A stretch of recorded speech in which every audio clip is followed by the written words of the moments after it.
Quem é sábio e tem entendimento entre vocês, que o demonstre por seu bom procedimento, mediante obras praticadas com humildade, que provém da sabedoria.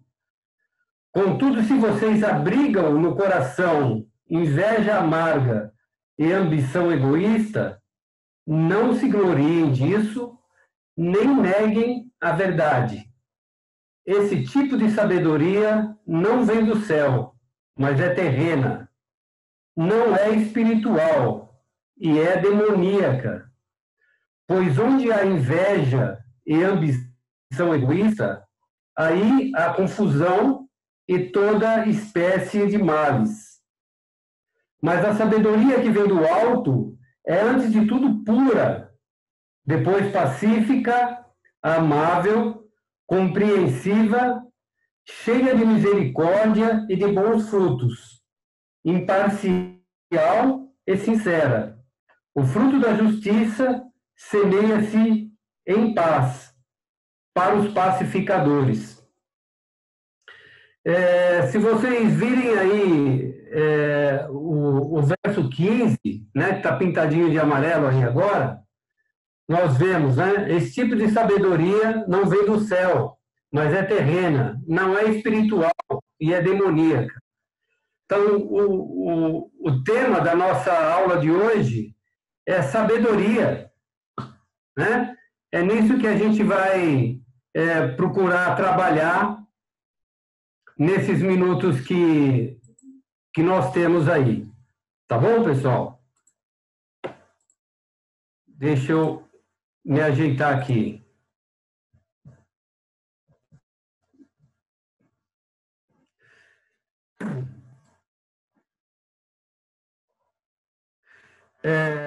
Eu gostaria de conceitualizar algumas coisas antes da gente efetivamente começar, né? A ideia é conceitualizar o que é sabedoria, o que é sábio, que está associado à sabedoria, o que é conhecimento e o que é inteligência. Tá bom? Então vamos lá. Quando vocês veem uma figura como essa, eu até coloquei aí embaixo que uma imagem fala mais que 1000 palavras. Eu acredito que, assim como eu, o que a gente acaba recebendo, vocês, assim como eu, né, acabam recebendo uma imagem assim, opa, aí tem conhecimento. Alguém que pode contribuir de alguma forma comigo, né? Ou seja, é um ancião aí, né? E a imagem dele nos passa essa mensagem de sabedoria. Quando você vê essa outra imagem, eu acredito que também, como eu, a mensagem que vocês recebem é um pouquinho diferente, né? Não é de sabedoria, mas é de inteligência, né? Esse menininho aí, esperto, né? Disfarçado de Einstein, né? Se essa mensagem vocês recebem como eu, nitidamente a gente pode dizer que sabedoria e inteligência são coisas diferentes, né? Inicialmente, é isso que eu vou tentar tratar com vocês aqui nesse primeiro momento, né? Para me ajudar nessa explicação aí, eu vou me valer um pouquinho da área que eu trabalho, né? Na área de tecnologia, e vou definir alguns termos para vocês que fazem parte do nosso dia a dia. O primeiro termo seriam dados, né? O que seriam dados? Não estou falando de dados da gente jogar, né? Para exemplificar, vamos imaginar o nosso acampamento lá de Morungaba, né? que é gerenciado ali pelo Caco, né, e pelo Reinaldo. O que seriam dados ali? Por exemplo, quais as pessoas que se inscreveram, quantos chalés existem, né? Quantas crianças, quantos velhos, né? De idade mais avançada, né? Quantos casais nós temos ali, solteiros, jovens e tudo mais. Isso são dados que ele recolhe, que mostram que são a base para ele tomar decisões de como ele vai administrar esse nosso acampamento. Quem pagou, quem não pagou, quem está com a mensalidade aí atrasada, quem não pode pagar, não tem condições de pagar e tudo mais. Tudo isso a gente chama de dados, tá? A gente poderia chamar de conhecimento, né, ou memória, manter esses dados todos ali na tua cabeça. Obviamente, o Caco não faz isso. Ele tem uma planilha em Excel onde ele coloca essas coisas todas, né? Ao invés de guardar na memória dele, ele guarda na memória de um computador. Então, esse conhecimento, esses dados todos estão armazenados. Apareceu a voz.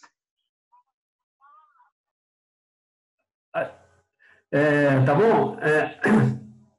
Existem algumas pessoas que têm uma memória diferenciada, né? Uma capacidade de armazenar muita coisa. Imagine que, falando do Caco novamente, ele tivesse condição de abandonar essa planilha que ele tem, e se você perguntasse qualquer coisa para ele sobre o acampamento, ele tivesse condição de te responder. Não só desse ano, do próximo ano aqui, mas de todos os outros em que ele fez o gerenciamento, né? Seria uma memória, assim, assombrosa, questionável do ponto de vista prático, né? Como, por exemplo, eu tenho um sobrinho aí, bem pequenininho, que você mostra para ele qualquer bandeira, ele sabe dizer que país é. A gente se assombra com isso, né? Como uma criança tem essa memória toda, mas, do ponto de vista prático, até porque ele é uma criança, não tem lá muita importância, tá? Então, a gente poderia chamar de conhecimento ou memória a capacidade de armazenar esses dados. Espera aí.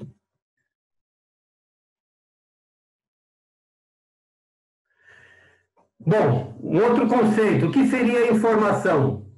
Informação seria quando eu transformo ou eu associo esses dados de tal forma que me ajude a entender o que eles querem dizer, né? Por exemplo, eu posso imaginar, ou eu posso saber que dessas pessoas que vão participar do acampamento, né? Elas hoje, por exemplo, nós teríamos menos jovens do que tivemos no acampamento passado, né? Porque os jovens casaram e, ao invés de eles ficarem lá naqueles beliches, eles vão precisar de uma suíte, qualquer coisa assim. Então, eu vou associar um dado com o outro e transformar esse dado em informação, né? A capacidade de associar esses dados aí, a gente pode chamar de inteligência, né? Então, como está aí bem pequenininho, não sei se vocês conseguem ver, né? Inteligência seria a capacidade de utilizar esses dados, né? E as informações em novos contextos, né? Eu avalio os dados, relaciono um dado com o outro e faço disso uma informação. Então, o dado puro não era muita coisa. A associação deles me diz alguma coisa especial. Tanto que hoje em dia se fala muito em inteligência artificial, né? Que faz parte do nosso dia a dia e às vezes a gente nem se dá conta. Eu coloquei alguns exemplos aqui de inteligência artificial que nós temos, todo mundo trabalha no dia a dia e nem percebe. No Facebook nós temos inteligência artificial, no Netflix, por exemplo, você assiste um filme e a outra vez que você vai entrar no Netflix, ele vê lá qual tipo de filme que você vê e te sugere um outro. Isso é um tipo de inteligência, né? Ele pegou um dado, que é o filme que você assistiu, opa, é essa linha, esse tipo de película que essa pessoa gosta de ver, e te faz algumas sugestões. O Waze também é um sistema de inteligência artificial. Você bota lá o teu caminho, ele vai juntando uma porção de dados que recebe de outros motoristas, ou se uma rua está fechada para reforma, qualquer coisa desse tipo, e aí ele vai te sugerindo um caminho melhor. Isso é inteligência. De novo, é a maneira que você tem de associar os dados, transformando em informação que vai te ajudar a tomar uma ou outra decisão. Outro exemplo que tem aí, Magazine Luiza, mesma coisa. Você faz uma pesquisa de um tipo de roupa, ele já começa a te dar um monte de sugestões quando você entra no micro aí, né? Ou na internet para verificar alguma coisa. O nosso imposto de renda, eles também podem, a gente pode chamar de, sei lá, uma inteligência artificial, que se trabalha muito para que ela seja mais, assim, eficaz para afastar os que sonegam, né? Então, ele vê se você, puxa vida, eu tinha um bem na declaração passada, agora não tenho mais, para onde é que foi isso aí, né? E nos nossos dias de hoje, trabalhar com esse conceito de inteligência artificial, né, é o que mais se fala em tecnologia, né? É chamada, inclusive, nos dias de hoje, de a quarta revolução industrial. Talvez vocês já ouviram esse termo aí, né? O ministro da tecnologia menciona isso direto, a indústria 4.0, ou IoT, né? Enfim, o que eu queria passar basicamente para vocês é isso. É que eu tenho um monte de dados, eu associo esses dados de alguma maneira, transformo esses dados em informação e essas informações vão me ajudar a tomar decisões. No futuro muito próximo, existem até protótipos aí, a ideia é que a tua geladeira avise que, sei lá, o leite que você toma lá está acabando, você tem que comprar outro, né? Ela gerencia o que tem, conforme o teu costume, o que você normalmente compra e coloca dentro dela e o que você vai utilizando, ela mesmo te informa como é que você tem que fazer o abastecimento. Para fazer isso, essas coisas todas, a gente precisa de muitos dados, né? Eu só consigo tomar uma decisão correta ou transformar isso em informação que seja relevante se eu tiver muitos dados. Aí entra um outro conceito de tecnologia que vocês devem ter ouvido falar também, que é o Big Data, né? Quanto mais dados eu tenho, mais possibilidades eu tenho de avaliar e tudo mais. E a coisa vai longe, vai para a medicina, enfim, pega todas as áreas. É, de fato, a quarta revolução tecnológica ou industrial que nós estamos vivendo hoje. Então, esse é um conceito de inteligência, a capacidade de trabalhar com dados e informações para tomar decisões, né? Então, nós temos aí, uma outra palavrinha que apareceu, os gênios. São pessoas que, vamos dizer assim, sem o auxílio da máquina ou do computador, se destacaram pela capacidade justamente de tratar essas coisas todas, esses montes de dados. E aí eu coloquei um homem de várias pessoas que são mundialmente reconhecidas como gênios, né? Leonardo da Vinci, né? Albert Einstein, Beethoven, Pitágoras, Isaac Newton, né? Bill Gates, Stephen Hawking, aí, que morreu aí não há muito tempo atrás. Então, são, enfim, pessoas que trabalham com dados e informações. São reconhecidas por essa habilidade que eles têm. Então, isso a gente pode chamar de inteligência, no nosso conceito. Naquela figura que eu mostrei para vocês, do ancião e do menino, a gente poderia dizer que mais próximo desse conceito está o menino, e não o ancião, né?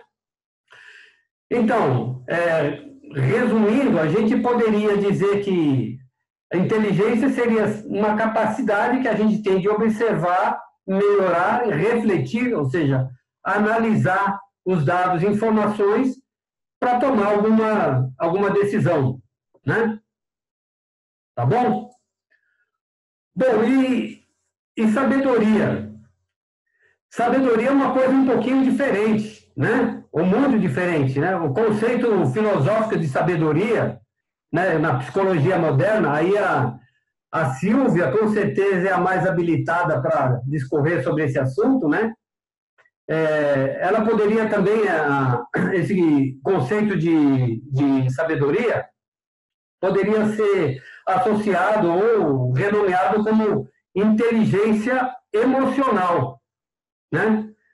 Então, a sabedoria, ela não tem nada a ver com a informação nem com inteligência, mas sim com o equilíbrio diante das questões, dar o valor devido a cada fato, importância adequada a cada reação, né? Por exemplo, não se estressar por coisas irrelevantes.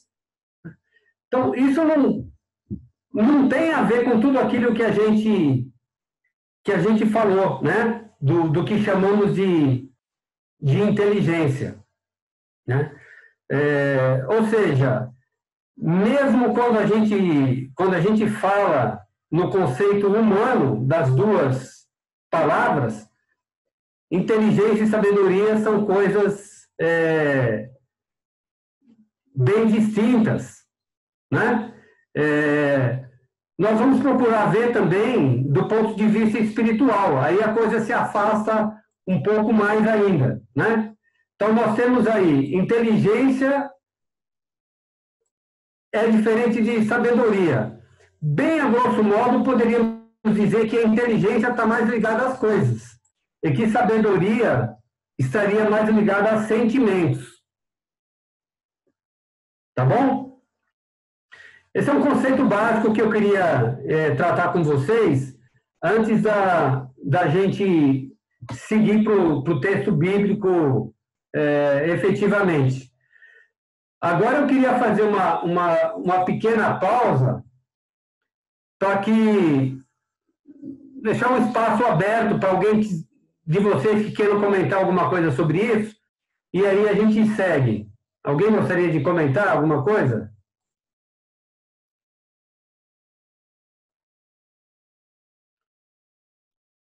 Ficou claro aí a diferença de sabedoria e inteligência, mesmo no conceito humano?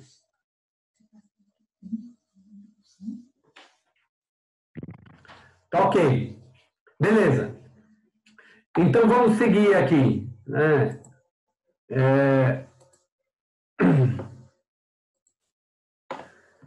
Agora, seguindo para o texto, né, de Tiago, vamos lá, eu vou reler com vocês o primeiro versículo. Quem é sábio e tem entendimento entre vocês, que o demonstre por seu bom procedimento, mediante obras práticas, com a humildade que provém da sabedoria.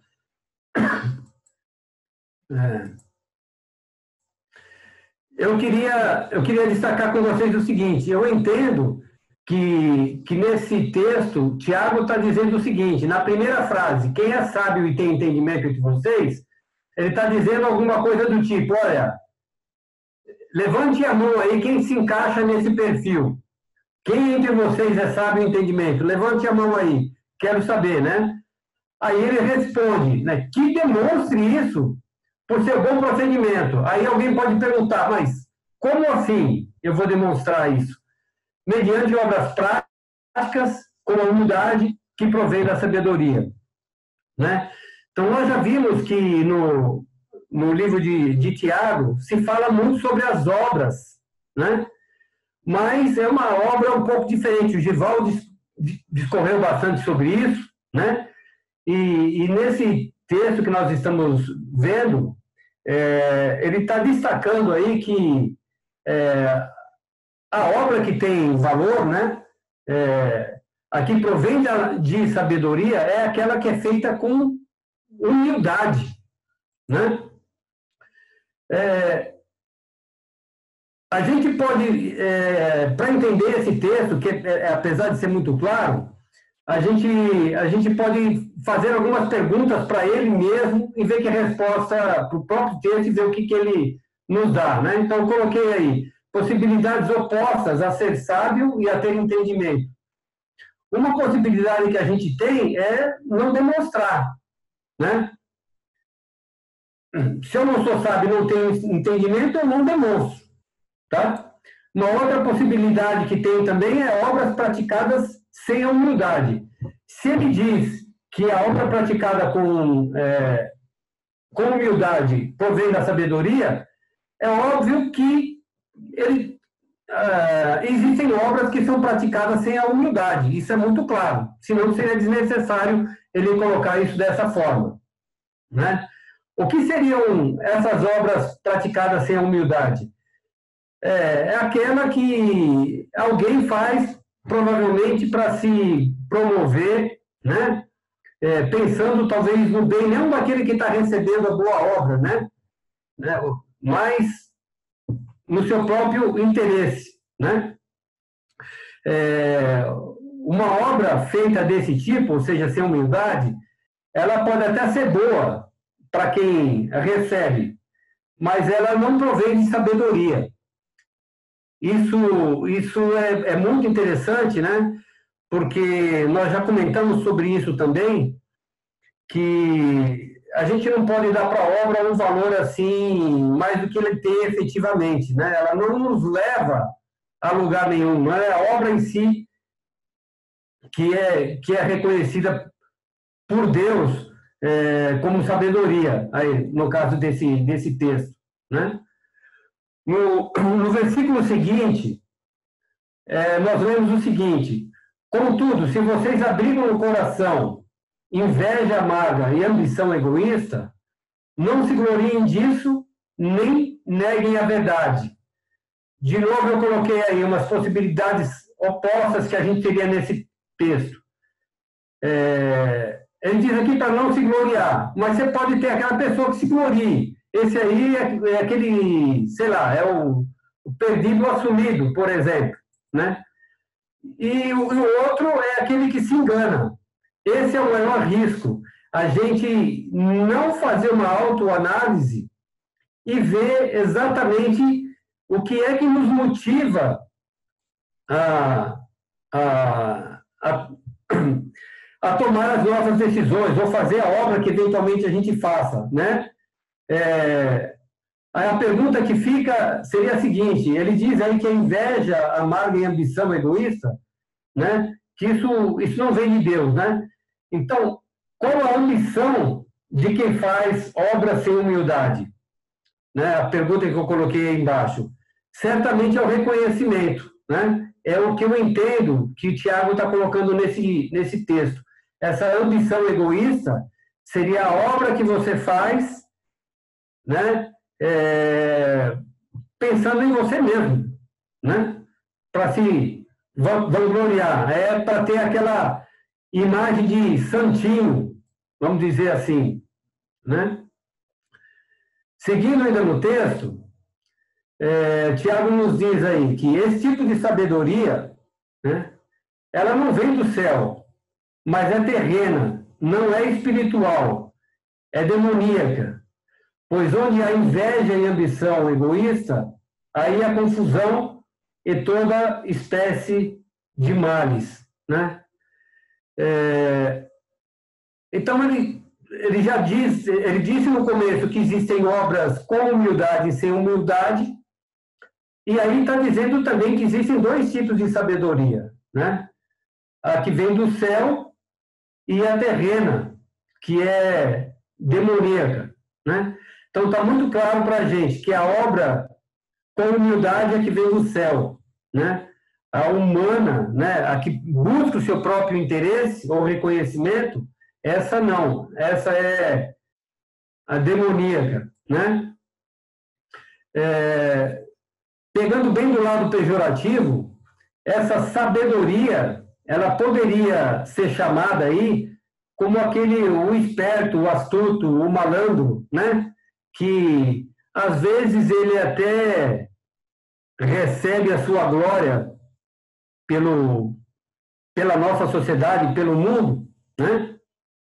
Mas não é dessa sabedoria que Deus, né, através de Tiago, está falando aqui. Inclusive para aqueles gênios que mencionei alguns aí para vocês, né, que por alguns são tidos como inteligentes e outros como sábios, né? Inclusive para eles a gente vê que nitidamente que aquele conhecimento todo não tem nada a ver com a sabedoria divina, tanto que a grande maioria deles se confessam ou se confessavam como ateus, né? Eu estou pegando aí a questão de obra, o Gival detalhou um pouco mais os tipos de obra, mas para exemplificar, eu estou pegando um tipo de obra específica, que seria, por exemplo, você ajudar alguém, mas serve para outras coisas também, né?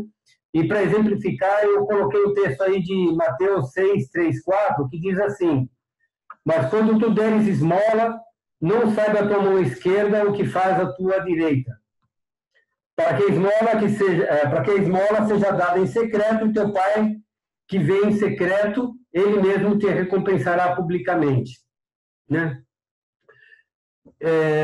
Então eu entendo dessa forma esse versículo que a gente viu, né? Ou seja, o que é que me motiva de fato a fazer o que eu faço, né? As obras que eu faço, enfim, todas as ações que eu tenho, qual é a motivação, né? Isso demonstra sabedoria, né? Tudo que é feito com humildade provém de Deus, da sabedoria que Deus dá, né? O que não provém, ainda que chame a atenção de muitos, ela é do mundo, é chamada aqui de demoníaca, né? Seguindo ainda, vamos lá. Mas a sabedoria que vem do alto é, antes de tudo, pura, depois pacífica, amável, compreensiva, cheia de misericórdia e de bons frutos, imparcial e sincera. O fruto da justiça semeia-se em paz para os pacificadores, né? O destaque que eu queria colocar aqui é que essa sabedoria ela é cheia de misericórdia e de bons frutos, imparcial e sincera, que são características que a gente vê no nosso Deus. A misericórdia, né? E a imparcialidade, que também foi uma característica que nós vimos numa aula aí, inclusive, que eu mesmo ministrei, né? O nosso Deus, ele não faz acepção de pessoas, né? A misericórdia dele atinge a todos, né? O texto é bem curto, mas eu acho que tem lições boas para a gente tirar daí, e que o nosso anseio tem que ser por buscar pela sabedoria que vem do alto. O conhecimento, a inteligência também são importantes, elas têm uma influência muito, grande no nosso dia a dia, no emprego que a gente vai conseguir trabalhar, né? Na tua profissão, isso é importante, né? Mas a coisa não pode ficar por aí, né? Nós não podemos inicialmente misturar essa inteligência, o conhecimento das coisas terrenas com sabedoria, e também não podemos confundir a sabedoria do mundo com a sabedoria que vem do alto, né? Quando a gente fala de sabedoria, obviamente vem à nossa mente aí o livro de Provérbios, né? Tem uma porção de provérbios lá que nos remetem à sabedoria. Eu pensei um deles aqui para ilustrar um pouco a nossa aula, né? O temor do Senhor é o princípio da sabedoria, e o conhecimento do santo é o entendimento, né? Então, a gente vê que a sabedoria de Deus, ela está associada ao temor do Senhor, e não com a quantidade de informações que você tem armazenado aí na sua cabeça. Não tem nada a ver com a tua capacidade intelectual, né? Com tudo que você estudou e tudo mais. Não, né? Ela tem a ver com o temor que você tem do Senhor, né? É esse temor que é o princípio da sabedoria, né? E no próprio livro de Tiago, nós já lemos esse versículo também, no capítulo 1, de 5 a 8, a gente vê lá, né, um texto que a minha mãe até, de maneira errada, mas certa, ela dizia muito esse versículo para a gente, né, quando era criança, depois mesmo depois de adulto, se a gente tinha dificuldade de fazer qualquer coisa, ou alguém ia fazer uma prova. Eu me lembro com 13 anos de idade fazendo vestibular para entrar no Senai da Volkswagen, e eu lá na fila, ela comigo e ela falando desse versículo, né? Se algum de vocês tem falta de sabedoria, peça a Deus, que a todos dá livremente e de boa vontade, e lhe será concedida. Peça, porém, com fé, sem duvidar, pois aquele que duvida é semelhante à onda do mar, levada e agitada pelo vento. Então, a minha mãe usava isso, né? Que a sabedoria peça a Deus, mas no sentido do conhecimento, que é aquilo que a gente viu no começo da aula, que não se aplica muito aqui, né? Mas o que eu acho muito importante a gente destacar nesse versículo é que sabedoria é uma coisa que está disponível para todo mundo. Basta você pedir. E nós vimos também que o nosso Deus é um Deus imparcial. Ele não escolhe dar sabedoria para o mais iletrado ou para aquele que fez um seminário de ponta lá nos Estados Unidos, né? Não é assim que a coisa funciona, né? A chave aqui para você receber essa sabedoria do alto é que você peça com fé, sem duvidar, né?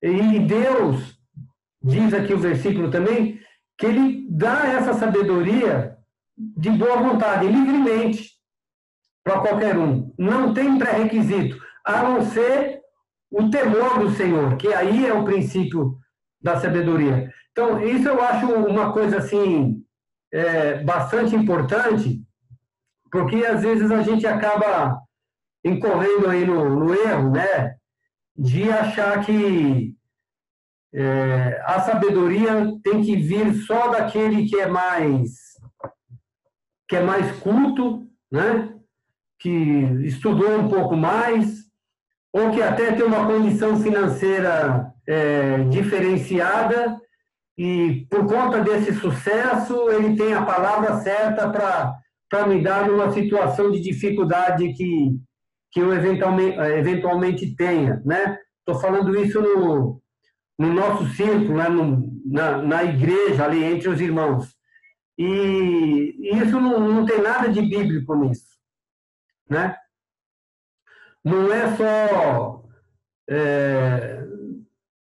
dos pastores ou da liderança que a gente pode conseguir uma palavra de sabedoria, um conselho ou coisa assim, né?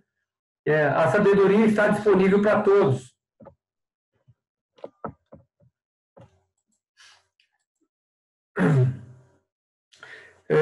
Eu também queria destacar com vocês um texto que está lá em Gênesis, né?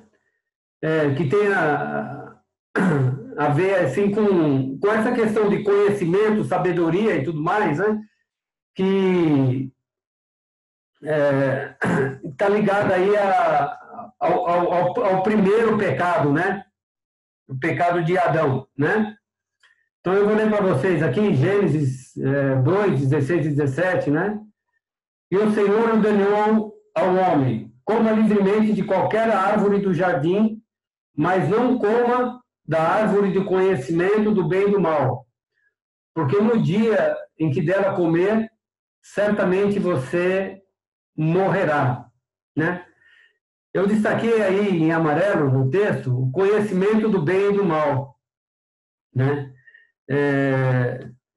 De novo a gente vê que o Senhor lá no começo já estava fazendo uma diferença entre o tipo de conhecimento, ou a gente pode dizer o tipo de sabedoria, né? Aquela que vem de Deus, ela é realmente pura, né? A que vem de outras fontes, ela não é tão interessante para a gente assim, né?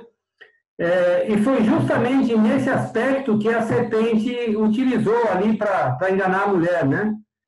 Em Gênesis 3, 4 e 5, a gente lê: disse a serpente à mulher: certamente não morrerão se comessem do fruto, né? Deus sabe que no dia em que dele comerem, seus olhos se abrirão, e vocês serão como Deus, conhecedores do bem e do mal, né? Ou seja, essa coisa é tão importante, essa questão do conhecimento, entre aspas, que foi o argumento que a serpente utilizou para levar o homem ao pecado, né? O se igualar a Deus através do conhecimento. Também, falando em sabedoria, certamente nos vem à mente aí o nome de Salomão, né? E em 2 Crônicas, olhem só que interessante, né? Em 2 Crônicas, capítulo 1, de 9 a 10, a gente lê, né? Agora, Senhor Deus, que se confirme a tua promessa a meu pai Davi, pois me fizeste rei sobre um povo tão numeroso quanto o pó da terra. Dá-me sabedoria e conhecimento para que eu possa liderar essa nação, pois quem pode governar esse teu grande povo? Então, o interessante nesse texto aqui é que Salomão também está interessado em sabedoria.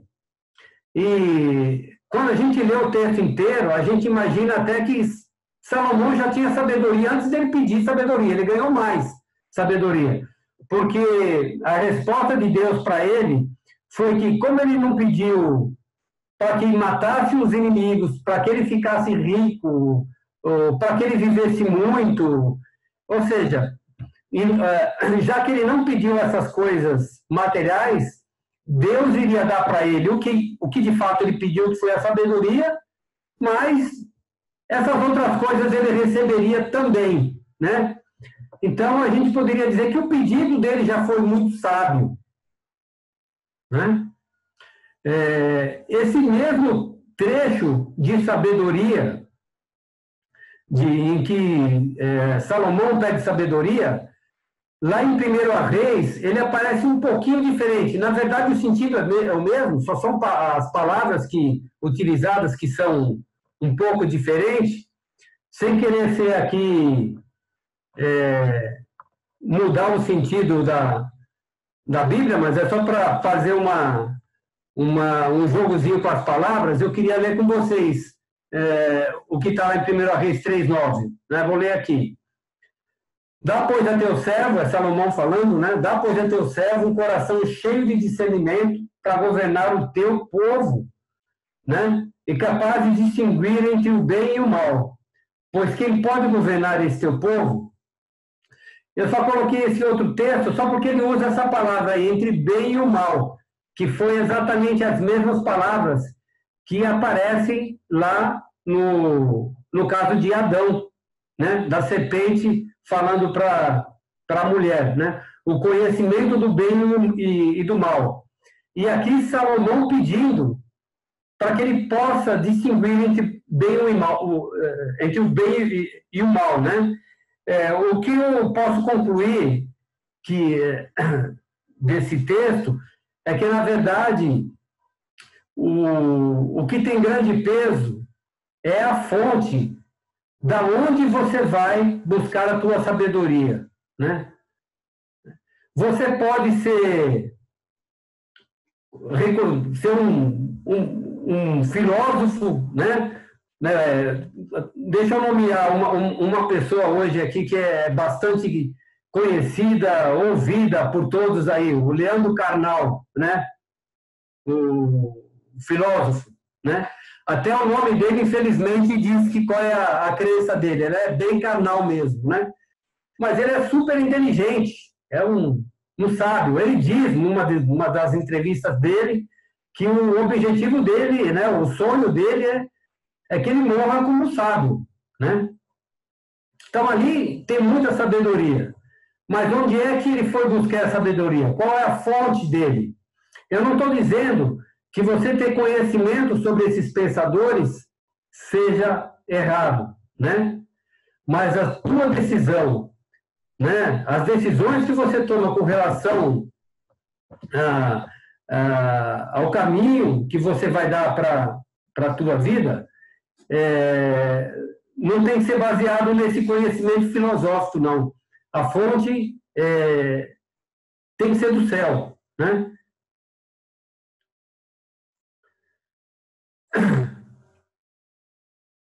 E, para concluir, pessoal, aí, lembrando um pouco do Alexandre, né, do nosso pastor, muitas vezes, quando ele terminava o culto, né, ele dizia, estava terminando a mensagem dele, ele colocava assim, aplicações práticas, né? Então, eu acho que nesse texto, apesar de ser muito conhecido de todos, eu quis destacar aqui algumas aplicações práticas, né, para a gente encerrar a nossa conversa de hoje. E a primeira delas é a seguinte, né? Se você se sente o mais simples de todos, né? Se você olha para o nosso grupo na igreja e, sei lá, pelo que você estudou, pela tua condição financeira, pela tua timidez, ou seja lá por que for, você olha e se sente assim, puxa vida, eu sou o menor de todos, né? Considere que a sabedoria de Deus pode estar mais próxima, né?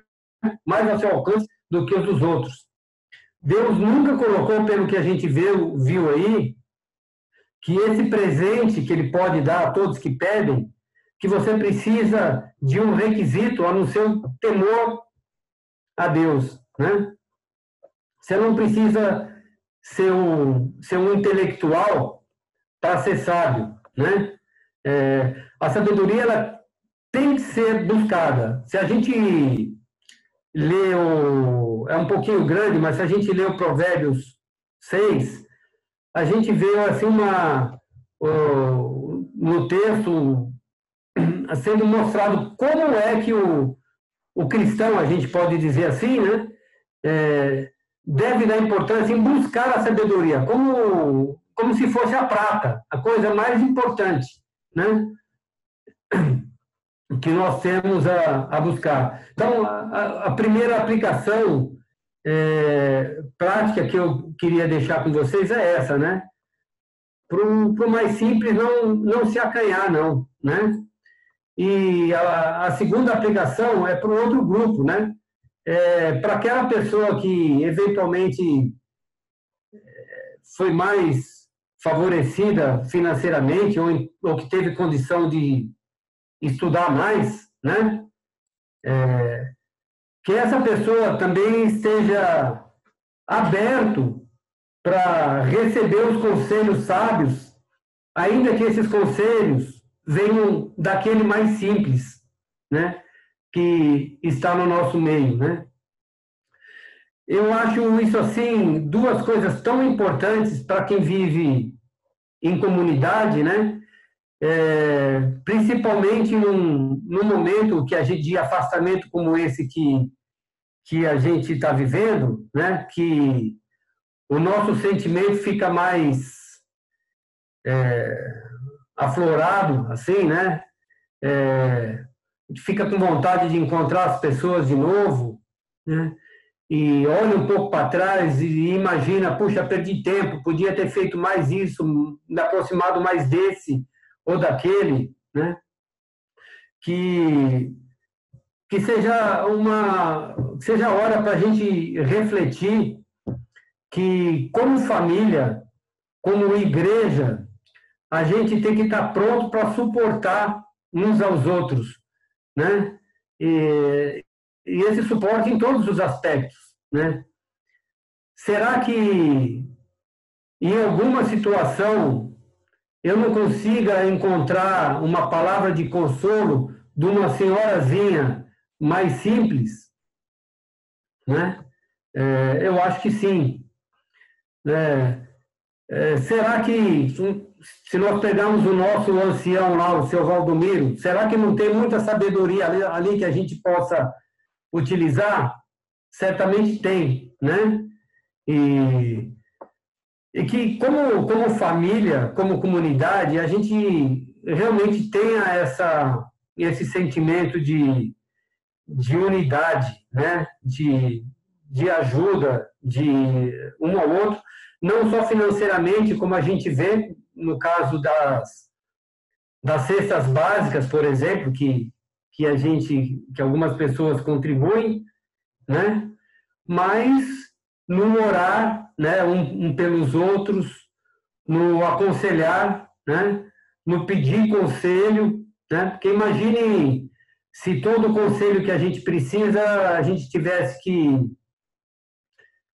procurar, por exemplo, o pastor ou a liderança, né? E aí a liderança, quando precisa de alguma coisa, procura quem?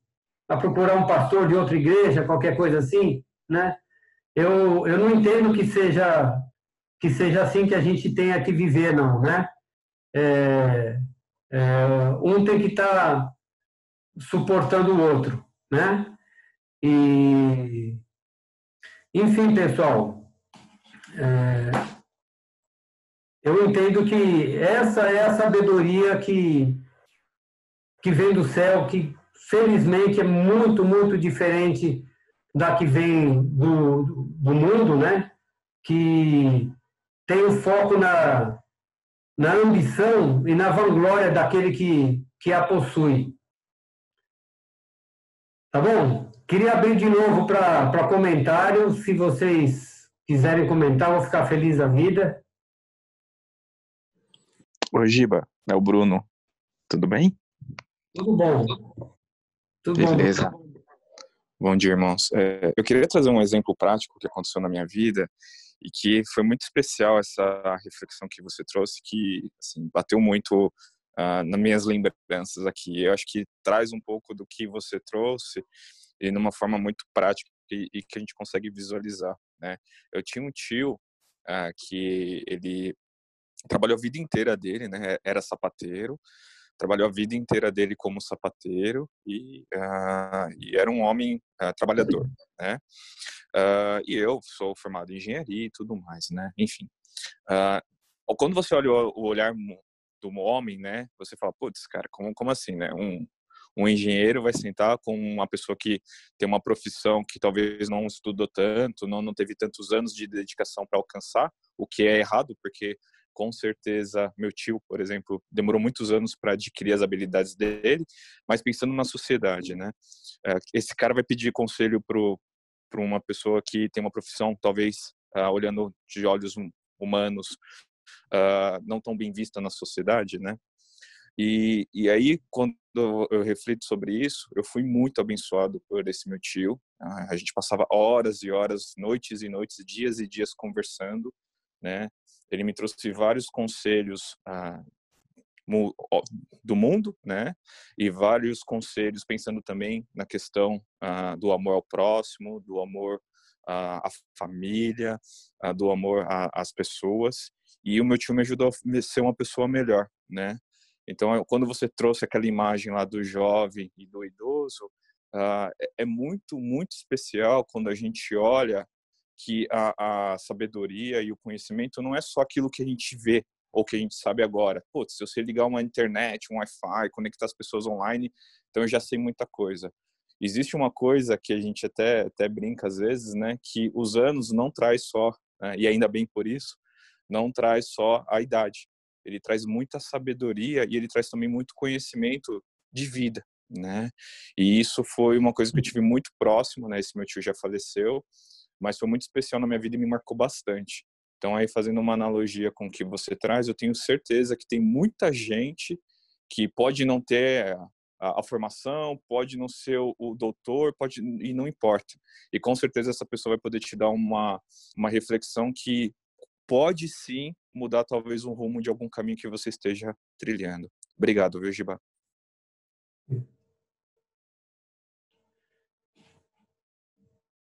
Alguém quer comentar mais alguma coisa? Só uma coisinha. Aquela figura que eu coloquei do ancião lá, né? Realmente mostra, nos remete à palavra e sabedoria, né? Mas Salomão, quando pediu sabedoria para Deus, aí ele ainda era jovem.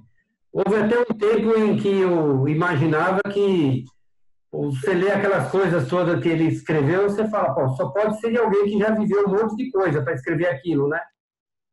Mas ele pediu sabedoria quando era jovem ainda, né? Mas certamente a sabedoria está ligado ao tempo de vida que você tem, às experiências que você viveu. Infelizmente, os jovens e os adolescentes têm dificuldade de buscar a sabedoria dos mais velhos, né? Hoje a gente vê na internet aí esses influencers aí, né? Poxa vida, você vê Felipe Neto fazer a cabeça do pessoal, é um absurdo, né? É um absurdo, né? E isso pode estar afetando os nossos filhos, os jovens, os nossos jovens, né? Enfim, tem que vir de Deus mesmo. A gente precisa ter a sabedoria de Deus para lidar com essa situação, porque a competência, a competição, ela é muito forte, né? Nesse aspecto de eu talvez esteja viajando um pouco demais, mas eu repito, foi justamente no conhecimento que a serpente, e não ser igual a Deus, que a serpente tentou enganar, e enganou, né, o homem e a mulher. Ou seja, é uma coisa que chama atenção, tem importância para as pessoas, né? E hoje os nossos filhos aí não ouvem os nossos conselhos, né? Acho que sempre foi assim, é uma característica do jovem, né? Mas o problema é que a má informação ela circula hoje com muito mais rapidez do que no passado.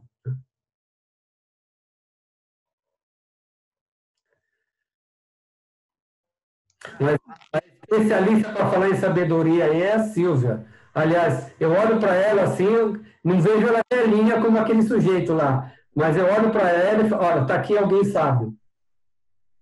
Né?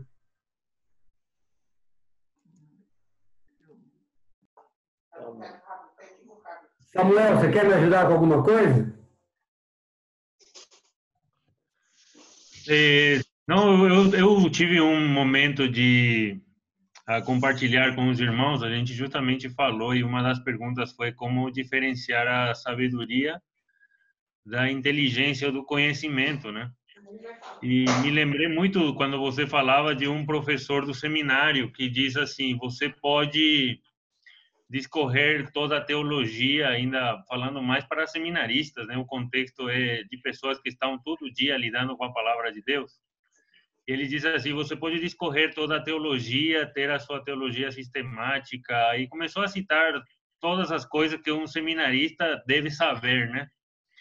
Mas se isso não te coloca de joelhos diante de Deus e te faz sentir mais necessitado dele, isso é só conhecimento, porque esse conhecimento não vai te ajudar em nada a trazer conselhos de vida para as pessoas, né?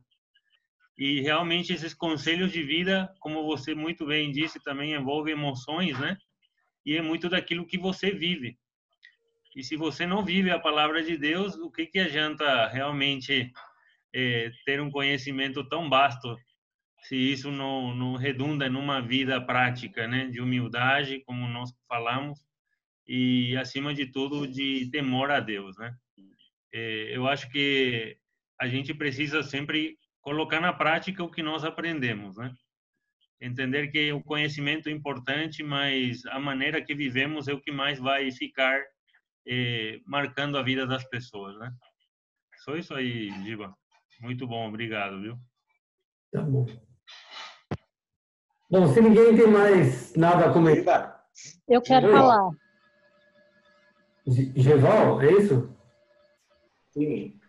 Eu queria só falar assim que a nossa sociedade ela está estruturada para o conhecimento, né? A partir dos 2 ou 3 anos de idade, nós colocamos os nossos filhos na escola e eles começam a receber conhecimento por anos e anos e anos. E nós entregamos os nossos filhos nas mãos de profissionais da educação.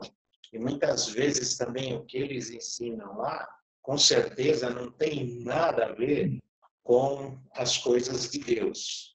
Então, de certa forma, nós mesmos entregamos os nossos filhos para o matadouro, vamos dizer assim, porque a nossa sociedade ela exige isso, né? Então, daí também não é necessário o conhecimento e a sabedoria, eles não competem entre si, né? O conhecimento, ele é, por mais importante que ele seja, mal usado, resulta em desgraças, né? A gente está cheio de exemplos daí na história humana, né? Então, ao desenvolver, vamos dizer, na nossa caminhada, com todo o conhecimento que a gente paga para adquirir, tem que ser levado junto, né, esses dois fatos, esses outros 2 ingredientes que você mencionou aqui.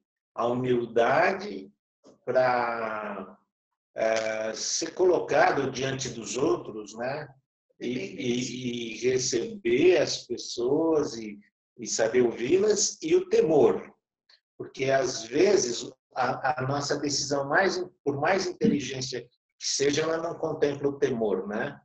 Então, assim, e a sabedoria, assim, ela começa, eu acho que ela começa no começo da vida também. A sabedoria é um processo que vai se acumulando. Espera-se que quem chega lá numa idade avançada tenha mais sabedoria, porque já acumulou, do que o jovem. Mas o Salomão, quando pede conhecimento e tudo mais, ele era jovem, né? Então, a sabedoria que ele pediu, ela vem ser agregada na sabedoria, no conhecimento que ele podia ter e tudo mais, na inteligência que ele tinha. Então, a minha colocação é essa, né? Que da importância da gente, na caminhada nossa, né?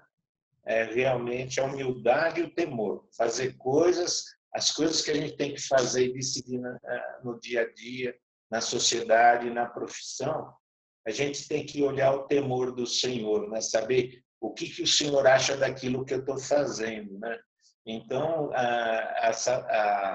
eu vejo Daniel, o profeta Daniel, que ele era jovem e ele tinha muito conhecimento, mas o que eles precisavam ali era de sabedoria.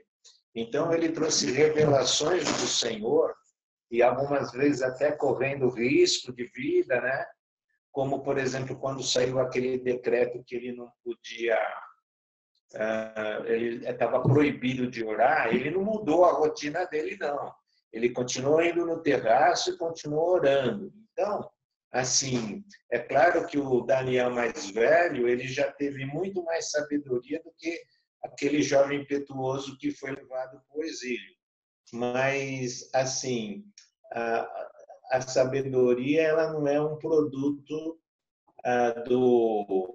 da idade, mas ela é cumulativa com certeza, né? Quanto mais você caminha, mais sabedoria espera-se que se adquira, né? E que você não chegue a ser um velhinho doidão assim, irresponsável, né? Eu estou pensando também que conhecimento da palavra, porque a gente fala em conhecimento, né, de adquiridos, né? Palavra, parece que tem um desenvolvimento da nossa sabedoria. Nós vamos desenvolvendo o temor, né? Com o tempo a gente vai aprendendo a depender mais do Senhor. Então, sabedoria é uma dependência. Você toma decisões, você dá conselhos baseados naquilo que Deus revela para você também através da palavra dele, né? Então, tem uma coisa assim de conhecimento também, mas conhecimento espiritual, né? Conhecimento de Deus. Queria fazer um comentário. Diga, Felipe. Falando aí nessa questão de conhecimento, né, dos textos aí que você trouxe, acho que uma coisa que a gente precisa também tomar cuidado com essa questão do conhecimento, o conhecimento tirou Adão e Eva do paraíso, né? É uma coisa que a gente viu aí, quando eles conheceram, né, de uma coisa que Deus tinha proibido eles, tirou eles do paraíso, né? Então, quando a gente absorve aí as coisas que o mundo nos traz, a gente tem esse cuidado, né? Porque a gente tem esse exemplo bíblico que o conhecimento, né, de uma coisa que desagradou a Deus tirou o homem do paraíso. Só esse comentário.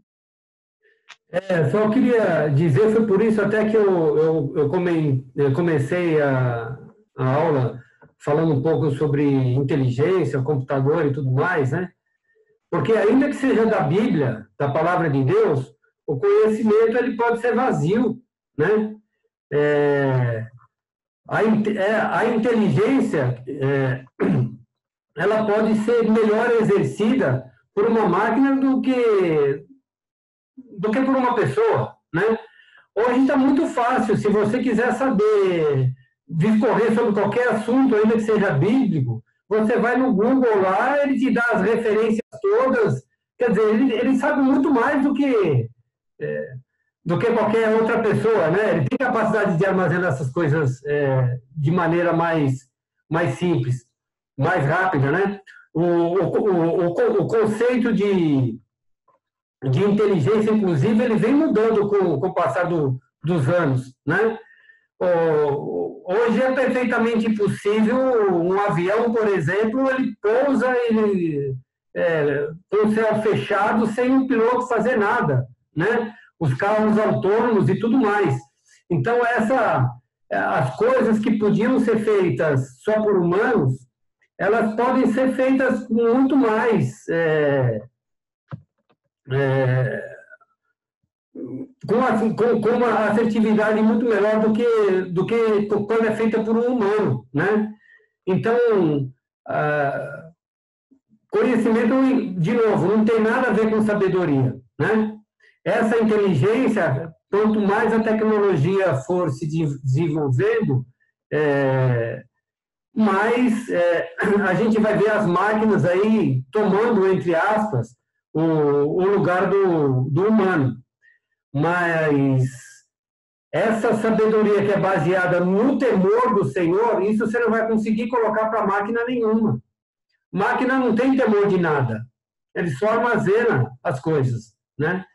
Então, ou seja, ainda que seja da Bíblia, né? De ter todas as referências possíveis, Você começa a falar do assunto, ele já te mostra o outro e faz as associações todas necessárias, ainda que seja assim, pode ser vazio. A gente pode, aqui, quando vai preparar, e eu fiz isso, né? Quando vai preparar a aula, tem um monte de vídeo no YouTube. Você ouve o que um pastor fala, o outro fala, você pega um pedacinho de um, do outro, lê um texto ali, monta um monte de coisa e pode fazer uma aula que, de repente, é muito boa, mas ela é vazia se não tiver um temor de Deus ali. A grande diferença está justamente nisso. O temor de Deus é uma coisa que só mexe no coração do homem, né? Máquina nenhuma vai conseguir substituir, né? Professor Autílio,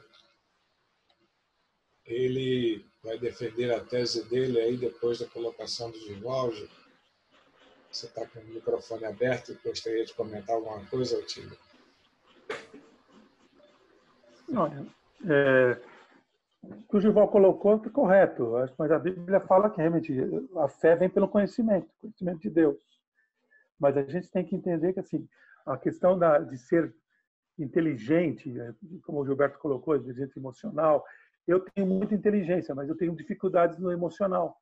Eu tive que trabalhar muito essa questão minha na minha vida enquanto pastor, a questão emocional minha.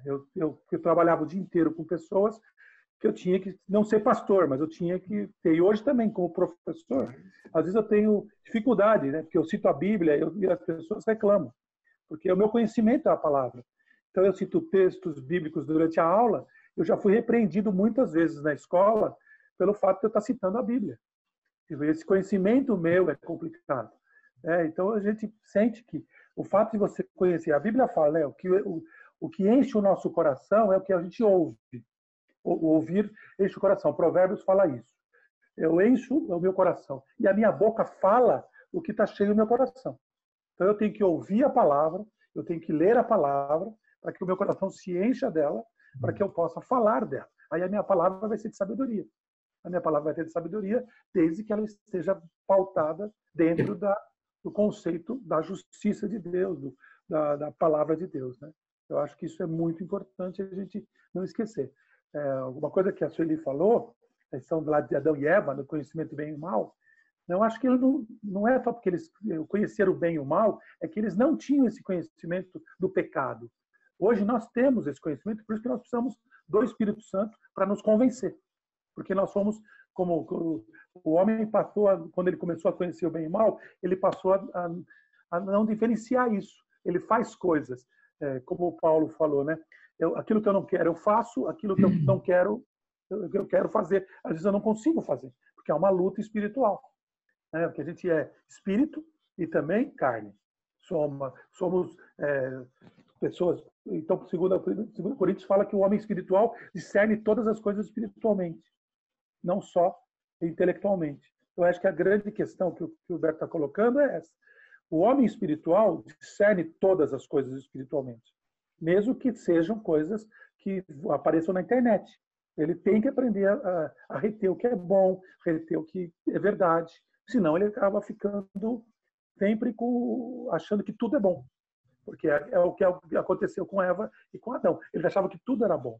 Por isso que eles viram a nudez dele. E a questão da nudez aí não é nudez física, mas é nudez espiritual. Né? Então, ele se cobre com a videira, né? A parreira, que quer dizer a cobertura do sangue de Jesus. Né? Por isso que a videira representa a salvação. Né? Então, tem todo esse conceito que precisaria ser visto. Né? O Samuel também falou a questão do temor de Deus na teologia. Né? O meu professor de teologia também fez mais ou menos isso. Ele pegou, no dia de aula nossa, ele pegou e falou assim, quem tem Bíblia aí? Falou, todo mundo levantou, falou, então joga fora aqui a Bíblia. Todo mundo escandalizou, né? Falou assim, eu não quero que vocês tenham a Bíblia na mão, eu quero que vocês tenham ela no coração e na mente. Né? Porque a gente anda com a Bíblia na mão, mas isso não significa nada para nós. A Bíblia na mão não significa nada. É que eu vejo a congregação cristã do Brasil, eles andam com a Bíblia o tempo todo embaixo do braço para ir para a igreja. E eles têm conceitos errados a respeito da salvação, a respeito da fé, a respeito da vida, né? Então a gente tem que tomar um pouco, não pode ser muito simplista, temos que ser mais prudentes. Tá bom? Não, quanto ao que eu falei sobre a sabedoria, Provérbios fala muito, né?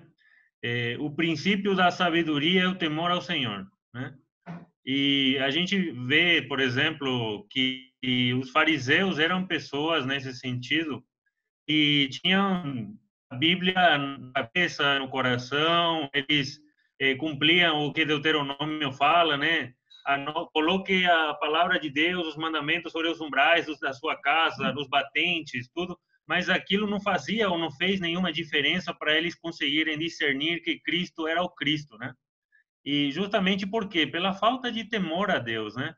E nesse sentido, onde começa a sabedoria é no temor ao Senhor, de saber que a nossa vida, como a Cida, creio que colocou, né, depende totalmente do Senhor. À medida que você cresce no seu relacionamento com Deus, esse relacionamento que muitas vezes vai crescendo pelo conhecimento, né, pela intimidade, aí vem a palavra conhecimento. Conhecimento é justamente na palavra de Deus, envolve muito intimidade. Por isso, aquela frase que fala assim, conheceu Adão a sua mulher, né?